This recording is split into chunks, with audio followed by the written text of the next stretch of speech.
Hey Mama, how are you? Hope you're fine. Hope you're having a great day. Welcome back to my channel. If you're new to the channel, welcome. Thank you for the new subs. I appreciate you. Welcome. This is a safe space for mom to get encouragement, to get upliftment for women in general, dating, motivation regarding our children. Anyway, so I've got a new format that I'm trying out. As the title suggests, we'll be talking about the effect it has when we talk negatively about our ex. And I'll not be doing it alone. I'm trying a new format, the interview format. Hope you guys enjoy it. I am joined by Richie, Dr. Sweetheart. Richie, aka Dr. Sweetheart, he is amazing, he's phenomenal, he's an author, an actor, and I just feel privileged that he joined me for this first segment of the interview type vibe. I hope you guys like it. Let me know if you like it. Let me know if I should carry on. But here it is. Excited to have you on. And your book, by the way, is really, really amazing. I'm going to put the link in the bio. Make that move now. That's the book that I'm talking about. It's amazing, and it encourages people to act on their goal, to get, there's a lot of us, we have dreams, but it's very easy to sit on your dreams and to relax. But reading that book will just get you going, get you excited, and achieve your goals, really. What inspired you to write that? I used to be an excusable person. What I mean by excusable person is I always look for excuses when I failed in doing things, especially when I wrote my Nigerian version of the GCSE. I was always saying they gave me F9, I had A1. So where I failed, I was always saying they didn't really like me. But where I scored very high, it was my effort. So it's about helping people become responsible. As much as they're responsible for their successes and owning it, you have to become responsible for your failures as well. That is very, very important.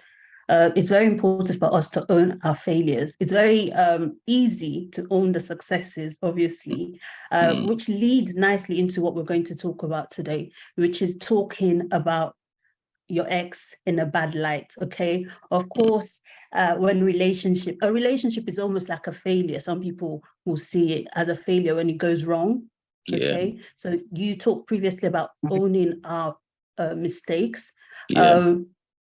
Some people find it hard to be graceful when a relationship ends. Okay, so that's why we're talking about this, and hopefully with your expertise you'll be able to share what you think about that. So I'm going to start off with a scenario. Okay, so let's imagine you are dating someone, okay, and it's the talking stage, and she says to you, you ask her, oh, how did your relationship with your ex end? How was it? Why are you single?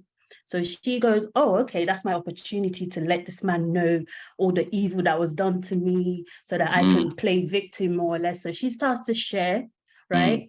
And you're feeling like, okay, this is quite negative from your end. How would you approach that?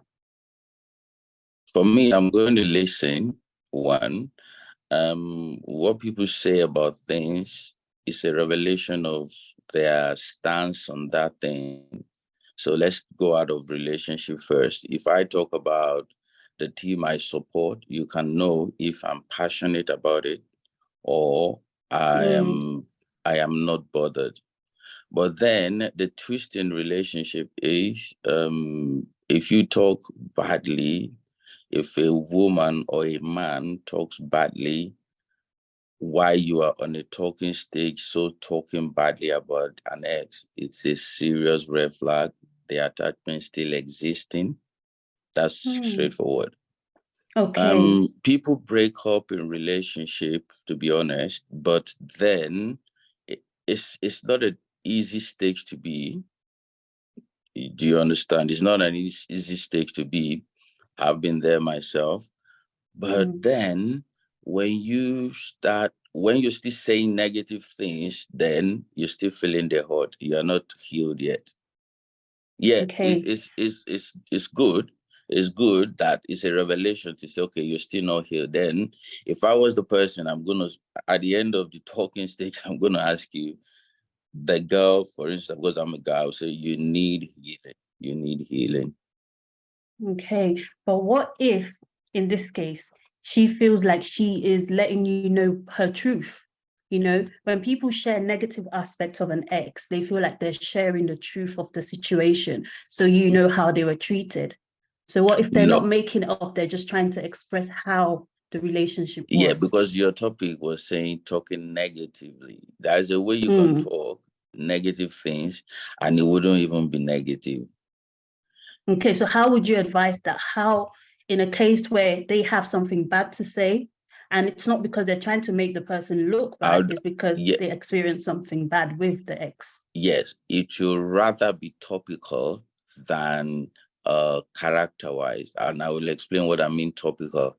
If I'm going to talk, if I'm going to say something negative about my ex, I will make it topical.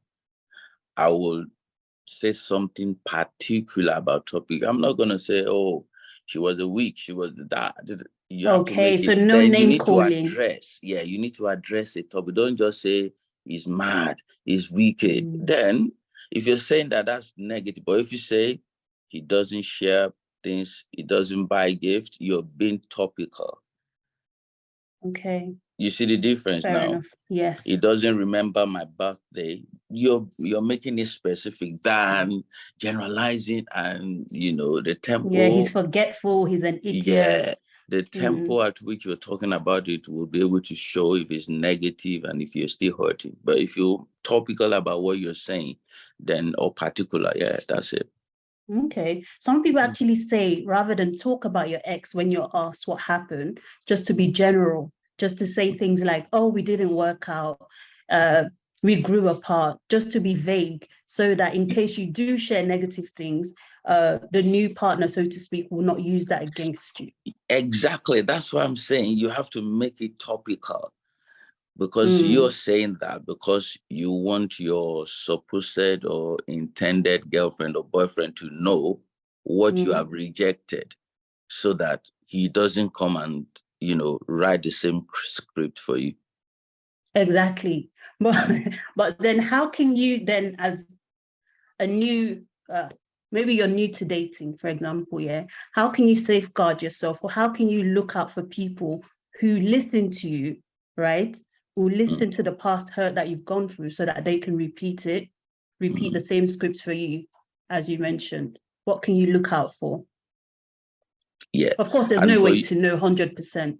Yeah. And for you, for you that have talked negatively, the person you're talking to must have listened and they must say something. There's a difference between hearing and listening. If you hear things, you may not even make replies. But if you listened, if I take myself as an example, if I listened, I will take note of specific things. That's why I say if you have been topical, I know those things you have said, and I'll be able to give you my own assurance to say, okay, if that's what you've been through, that is not who I am. This is my own thing, and I'll show you with action. Especially like for the birthday that you mentioned. You said, for example, if someone said, oh, he used to forget my birthday, the way you can prove that you're not like the ex is by remembering little things, showing that you care. Exactly. And I'm taking notes. That's the way it should be. But if you talk negatively as a person to your intended boyfriend or girlfriend, you're losing points. You're losing points, and you might look scary. You might look scary for me. Losing point. I get what you mean, but if you explain it further, losing point in what way? Of course, you're telling me that because what's happened in the past can happen again. Do you know that? Yeah. So, but what if I'm painting myself as the good one, of course. Yeah. So for every relationship to have broken down, there are two parties to it. But I know that one can be worse than the other. So when the relationship breaks down, it means one has been worse than the other. If it's still on 50-50, then you're still managing. But when it's so worse, you would know that, yeah, there's a breaking point coming. So everybody, every party in a relationship has their faults. That's blank. Every party in a relationship has their faults. Okay. So you said it paints them back. I mean, not black. It paints them bad and it reduces their point. Okay. That's what I wanted to get into. So from your perspective, a woman sharing negatively rather than topically or generally just, approaching the topic of an ex, going into details, name calling, saying that they're an idiot, they don't know how to keep the time. From your perspective, you're taking notes and you're seeing it by you. The prospective new partner is taking note and seeing that as like, okay, if she can talk about her ex like this, or if he can talk about an ex like this, then surely I'm in for trouble, right? That's why you said scared. You'll be scared, right? Yeah, absolutely. Okay, fair enough. So obviously with your experience of coaching people, speaking to men and women, what would you advise for people to do when they're still hurting? Because you said previously that when people are propelled to talk negatively about their ex is because they're still hurt or they're still attached one way or the other. So how would you, how can they go about healing, basically, in a nutshell? Now, for saying negative things about your ex is a sign of continuous attachment. You're still attached emotionally. So if you're still attached, you need detachment. And detachment is anything that could give you remembrance of your ex. If you're really broken up, if you're still not, say, okay, well, let's give it time. You must remove every signs of attachment. Number two. What if you can't? What if you have children? Sorry to cut you. No. The child is not an attachment. No. Okay. That is, what I'm saying is emotional attachment. Okay. Number two, if you need to remove things that would signify attachment, and the list is endless. I'll give you one. In the days of social media, stop following or stop reading his social media, because everything you read there, you will think is attacking you. So you're like, it's so hard. It's so she's hard. wearing a new clothes today. He went to a party last night. Maybe he spoke with another lady. You're just putting yourself under undue pressure. He possibly just posted the picture without you in mind. So the social media detachment is very, very important. And that's one. Number two, do not plan revenge. Because if you're planning revenge, you're hurting the more. You're planning revenge, you're hurting the more. I see people, they want to post, I want to post my new girlfriend so she will know I have a new girlfriend. I want to post my new boyfriend. You're hurting yourself the more, you don't know. As a matter of fact, you don't even love the person you are with. You're just like, let me just hang around. And that's two. And number three, objects of remembrance. Objects of remembrance, you need to let them go. And what objects of remembrance? Those cards that you have cherished and you say, oh, I like the words you wrote in the card for me. Yeah, those are part of it. You burn the cards, throw them and recycle them. Oh, wow. You said burn the cards. Burn the cards. Okay. Because if you never burn them, there's always one day you say, oh, today's his birthday. I need to go through the cards. I say, I mean, these are really not easy things to do. And like I told you, I have been there before. So if I'm saying I'm not trying to beat people who are struggling with attachment. So you just have to ignore. And that there are things, okay, some text messages might be sent to wind you up, but you wouldn't know. Like I posted on my WhatsApp status when it was raining yesterday. I said, it's raining now. Your ex is going to send you a message. Are you going to go? I'm sure some people will be like, yes, I'm going. But they're not going to reply to you to say that they will go. Then if you let them know, if you let her know, if you let him know you're still with them, then they'll send you messages like that. And in this part of in this scenario, the woman always suffers the more in relationship breakups, because he will invite you over, have sex with you all night, and in the morning he waves you by, and that's it. Another time when it's winter, he'll remember you. Oh, I It's missed you. winter, you know. I missed you. And you just say, oh yeah, I remember those times we spent together. Would you mind it? You know. So you need every form of attachment. It needs to be dealt with. Yeah. And then when you bump into friends, because there are people who have known you together, obviously. Oh, you'd ask you, how's Coffee today? Oh, she will definitely be doing good. She is definitely will be doing good. Don't say she's doing well. How would you know? Because when you're saying that, that means you're still following somehow, you know. So, and for the time you're healing, avoid places you've been together. Oh, if you lived in London, you're taking you to London Eye, you've been to a restaurant before, there is a particular restaurant that you always love to eat. Avoid places like that. So you have to remove those things that could trigger your attachment and be you'll be indirectly cheating your new partner, but you wouldn't know. This is not the kind of cheating I would say, but you're defrauding someone of something else. So the list is endless anyway. So because you're not showing up as your full self, basically, because your attention is divided. Yeah, you need that. You need that. Yeah, they send you messages or that is going to trigger your reaction. If it's possible, don't even bother to reply. You've broken up already. So what's the essence of your reply? Do you see that? That's very true. But some people feel like by keeping in contact with an ex, they're trying to be the bigger person. I'm trying to be the bigger woman or the bigger man. Yes and no, but where do you draw the line? Yeah, the most complicated one is when you have children together. Exactly. If it's not about your children, no discussion.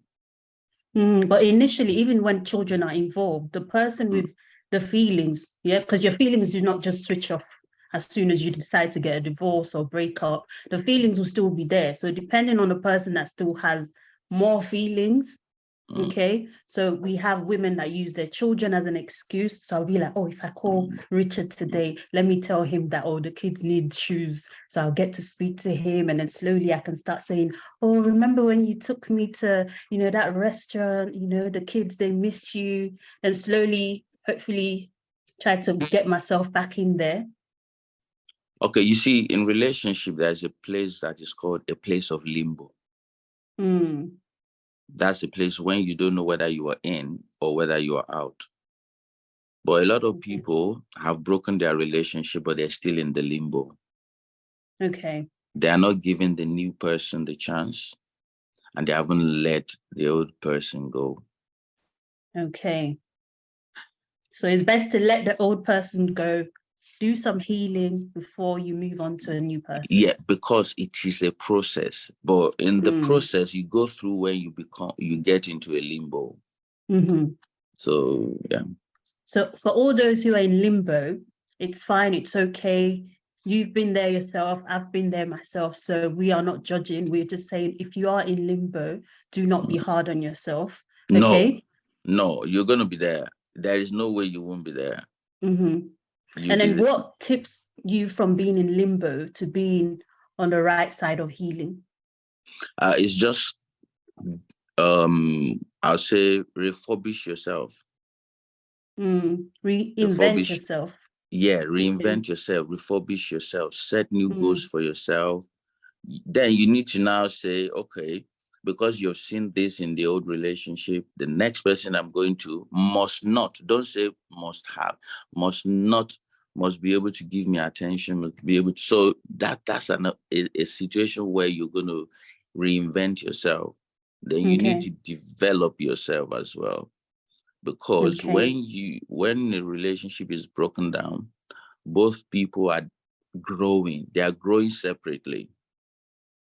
Mm. So if you accidentally bump on your ex and you think he or she is better than you, it's going to put you under pressure. But you need to go in your own pace. As long as you know you're growing yourself, nothing will bother you, even if the other party is 10 times better than you. But you know surely you're working on yourself.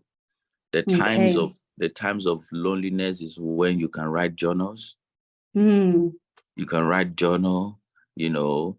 Self-reflection, not just loneliness, just Yeah, reflecting. you need to write. You yourself, you need to sit down. What did you do Amen. I that? was waiting for you to say that. You need to Yeah, reflect. How did you go wrong?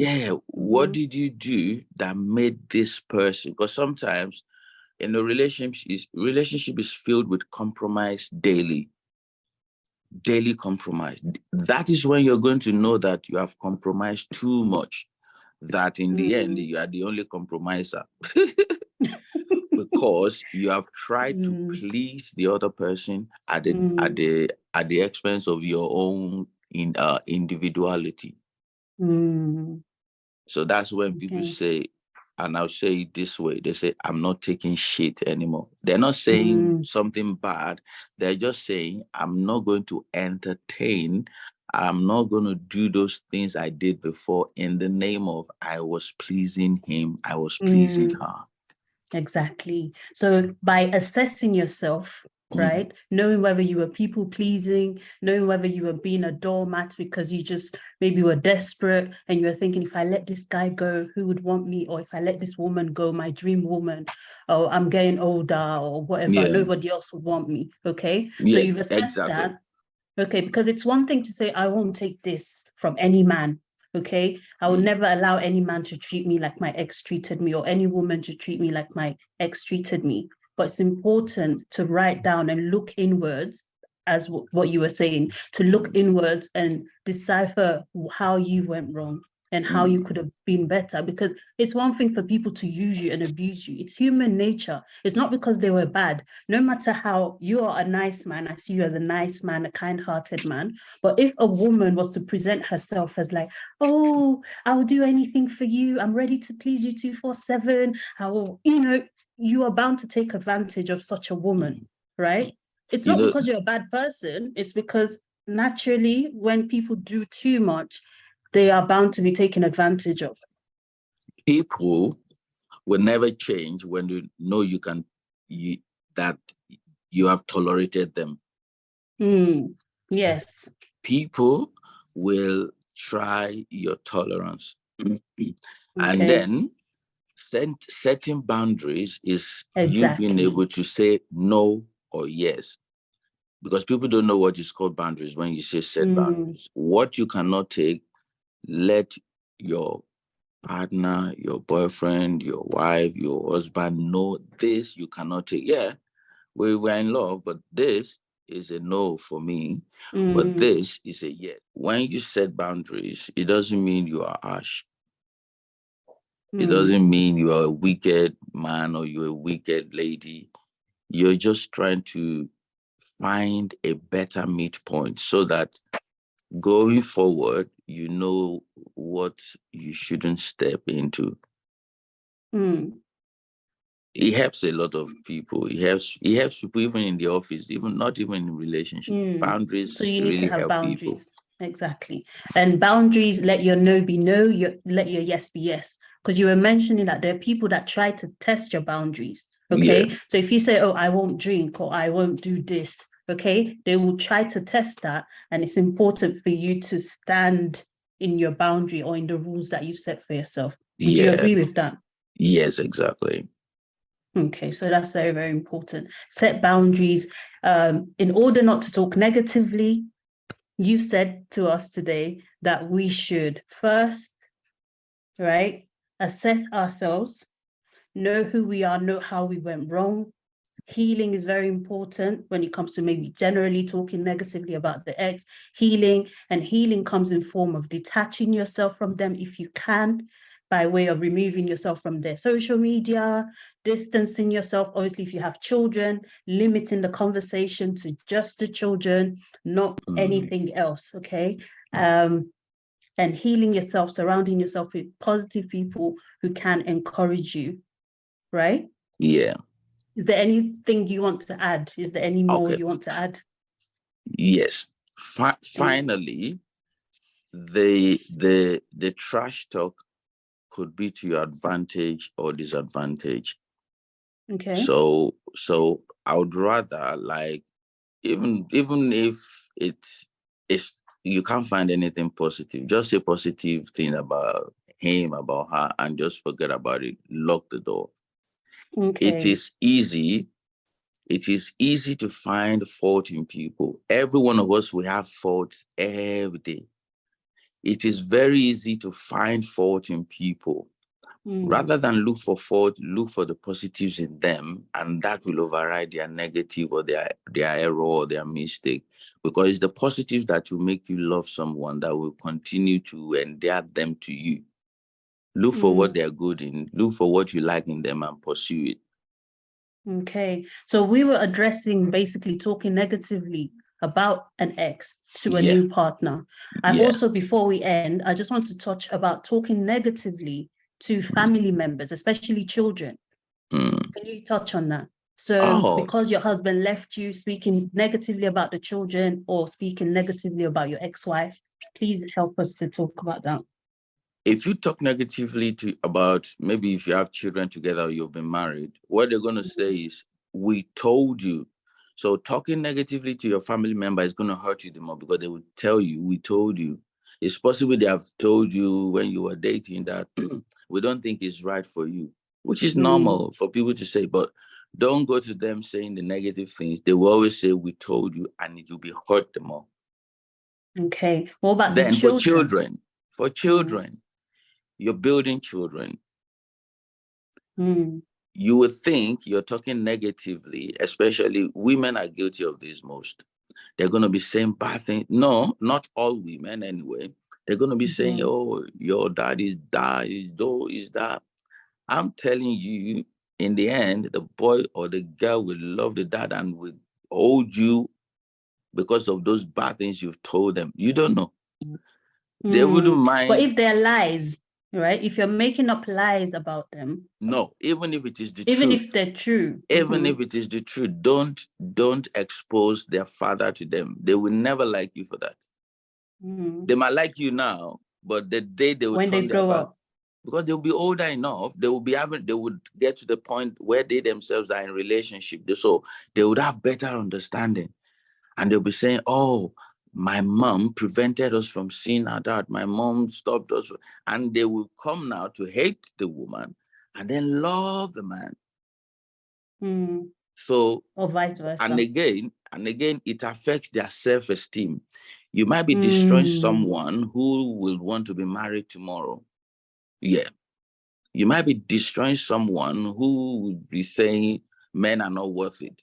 You might be destroying a boy who will say that my dad is not enough for me, but always avoid it if it's as much as it's possible. I know it's not, all these things are not easy, but I'm telling you, don't berate the man in the presence of the children. Don't berate the woman in the presence of the children. It is two of you that are the issues, not the children.